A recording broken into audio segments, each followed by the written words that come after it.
break is the Waitai Coastal-Burwood Community Board, and we've got the chair of the submissions group, Bebe, Frayle, who's going to present, and accompanied by Kelly Barber, who's the chair of the board. Yes, I brought my trusty offsider as usual. He'll sit quietly. Thank you. Let's see if we can get you out for morning tea on time. I'll speak fast, and I don't have a heap to talk about. I want to make a few brief points very clearly. The first one is that we're really happy to see the Pages Road Bridge remain in the budget. We are very keen that does remain in the budget and on schedule, because there's a lot of other work that needs to happen in that area, and the bridge is key to that work being completed, so it will delay a lot of other important infrastructure work that needs to happen on our main roads that have been impacted by flooding and other issues, and the Pages Road Bridge is key to getting that done. So really pleased to see it on budget, and we need it to stay on budget.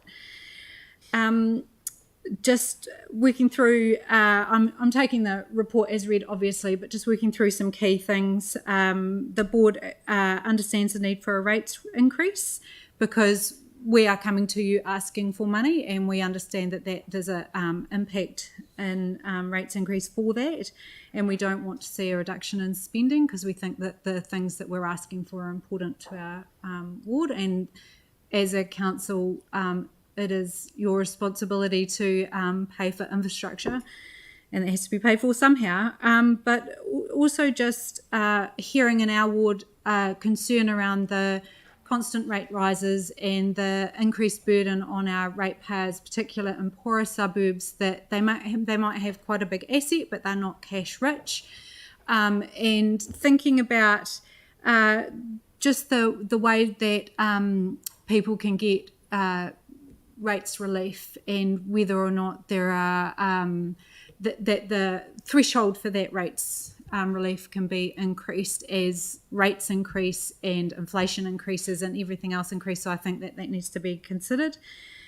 We have mentioned several times, I have mentioned several times when I've come to you as a council, that one of our key board priorities, and we've put a proposal forward repeatedly, is the retrofit accessible toilet and change facility at Tairoa QE2.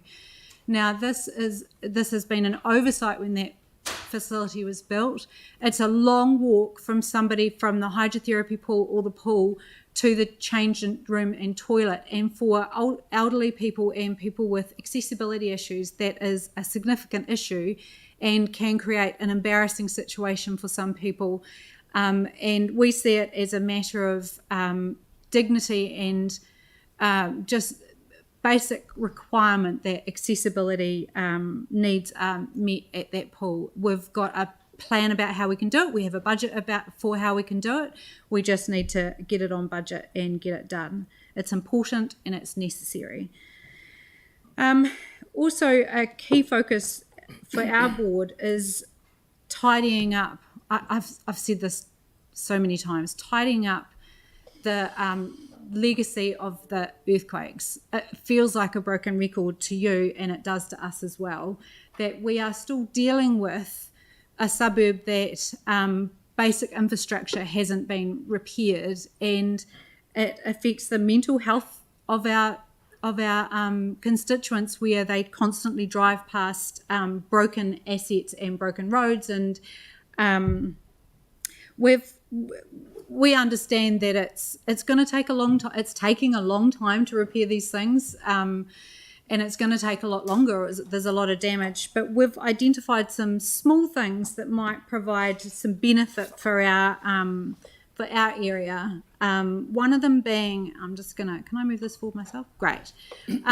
Recently we installed the Anzac fronds at the corner of New Brighton Road and Anzac Road, Anzac Drive, and it would be really good to have some lighting there. What we're asking for, we've got a rough budget, but we're asking for some lighting to be installed, just to actually highlight those fronds. They're beautiful and they're significant, and if they were lit, they would look magnificent. for not a lot of money.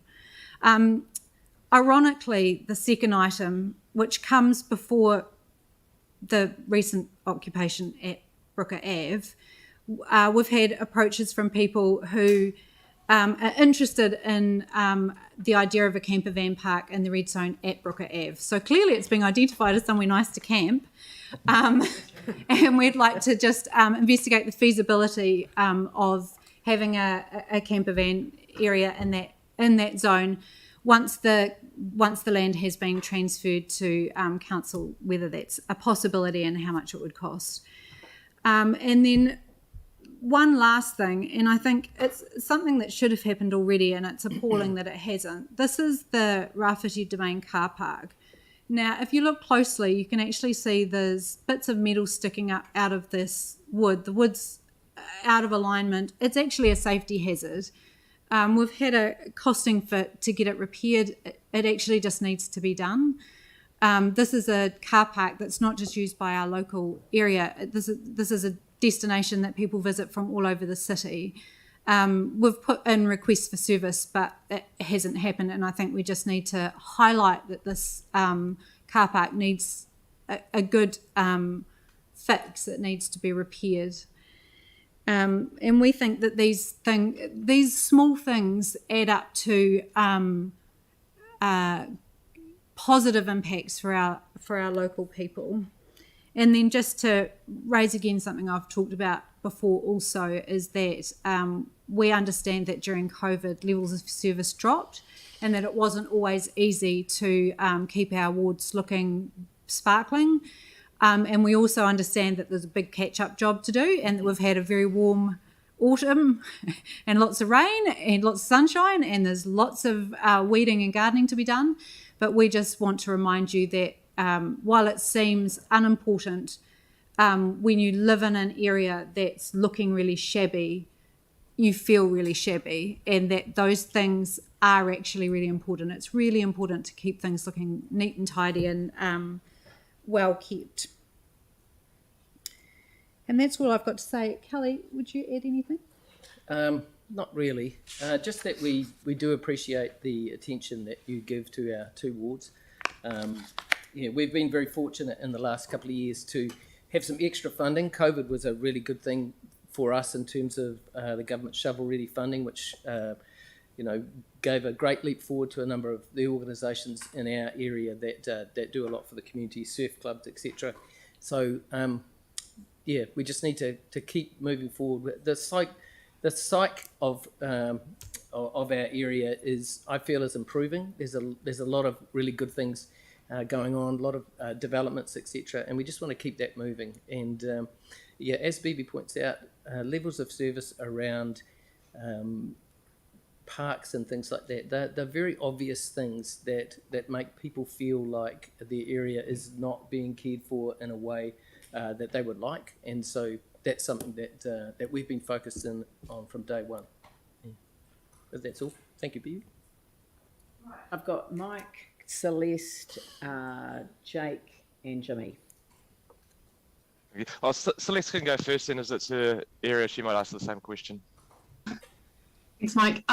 First of all, well done on the excellent presentation. And yeah, I think you guys make some really great points about where the priorities are. I have just another question around, in terms of improvement, we know that we've got a school, Shirley Avonside, and we've heard from the school that a large number of the students are now cycling.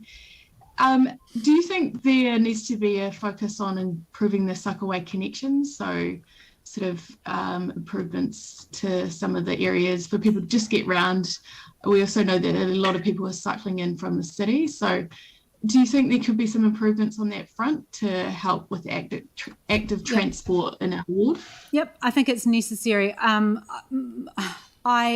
advocate for a major cycle route in East Christchurch. It's the only area that doesn't have one. We have the City to Sea pathway, but that's not a commuter route. And at the moment, we have a number of non-joined up cycleways. And even if we can get some of these connect it up in some ways. I agree with you, Celeste. I think it's really important. I mean, it has to be done. We have to encourage active transport. Thank you. So back to Mike, and then I've got Jake, Jimmy, and Sarah. Thank you. And actually, that leads well into my question too. When you look at the major cycleway program, there's obviously a gap out to the east, and while there's one planned to New Brighton, there's nothing planned out into the northeast area of Burwood, Preston's Bottle Lake. Would you support a little bit of money put on budget so we can actually start doing some investigation work into what that would look like, where it would go in time to actually do a proper bid to the long-term plan? Our board hasn't discussed that specifically, but I personally support it. I think it's necessary. Okay. Yeah, no, thank you. And Kelly, do you support that personally then? I do, because Burwood Forest in particular is a major destination for people from all over the city. Bike there to go around the tracks, and so the better the links are for them to get there, the safer they are, the better for all of us. Great, thank you. Great. Jake, Jimmy, Sam. Thank you. Really impressive submission this year, as every year, but particularly this year. And I appreciate the comments on rates as well, because that gives us a lot of is that the unanimous view of the board, that they're supportive of the rate increase? I think there's some disquiet amongst us around constant increases, but Us too. we also ask for a lot in our wards. I mean, I don't feel like we ask for a lot, but we are asking for things. And if you put your hand out, you have to think about how that's going to be paid for. So it's a pragmatic approach to say, yes, rates increases, but take care of our most vulnerable people by giving them rates relief if possible. And are you two personally supportive as members of I our personally increase? am in support of a rates rise. Yeah. And Kelly? I am, yeah. Cool. Thank you. Jimmy. Regarding your last the issue, safety issue in the heated domain, including the broken boiler and the lock fences, whether those budget has been on the council, the annual plan or long-term plan, or not yet, the budget to fix this one? There's no budget to fix it that I can see, no. Oh, Is that what you're asking? No, any budget. Okay, No. thank you.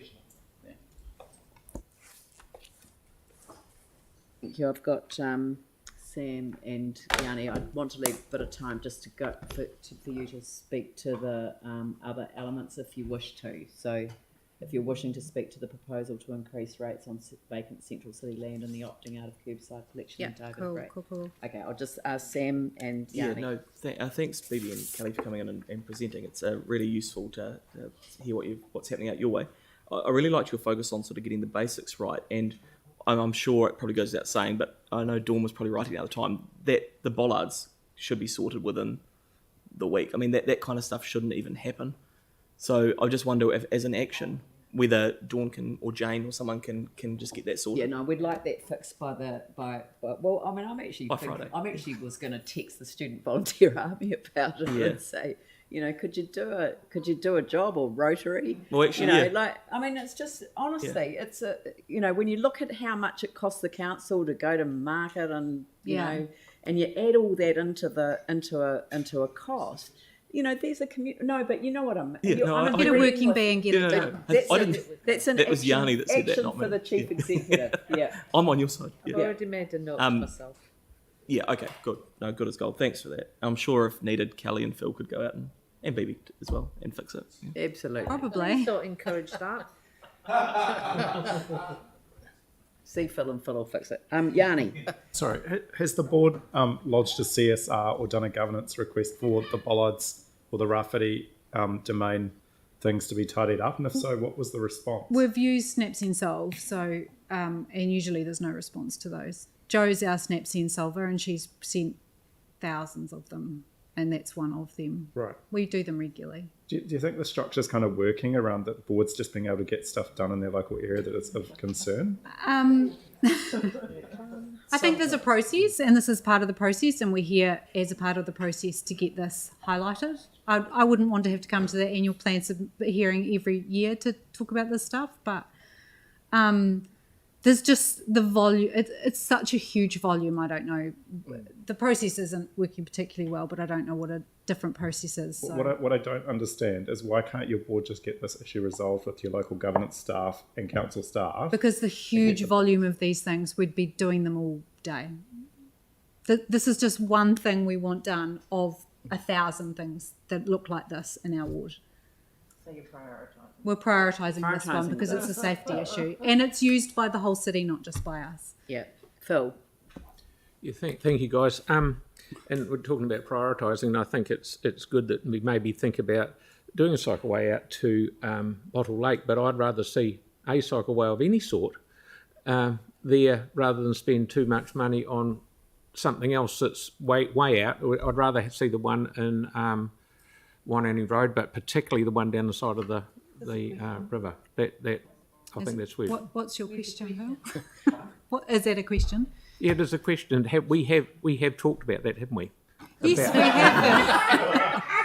And while I accept that the City to Sea pathway will be a really great asset for our ward and others, not a commuter it's not a route. commuter route. I understand and we need that, a cycleway for but commuters. we haven't actually pushed for the commuter route. I have been As a board, singing we on have. that song sheet, but on my own most of the time. Phil? Yes.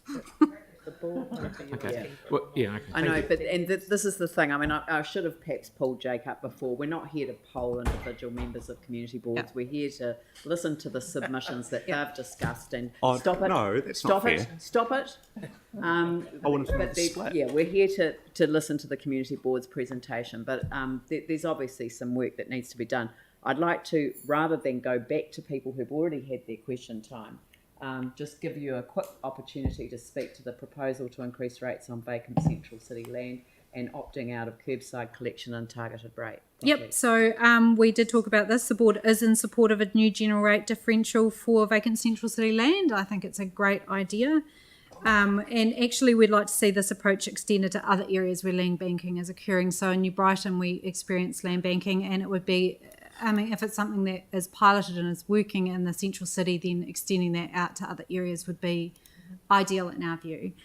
And with regard to the curbside collection, allowing people to opt out, our concern is just that people are opting out of the 3 bins still need to be doing recycling and green waste, and our concern is that we don't want everything to go into one green bin, those other waste management bins, and then get chucked into the landfills. So it's important that recycling and green waste continue to happen even if you're opting out. Thank you. Any questions on those? No? Look, thank you very much, and much appreciated all you your for your effort time. on presenting today. It's good to see you, Bebe. Cheers. Thank you. And Kelly.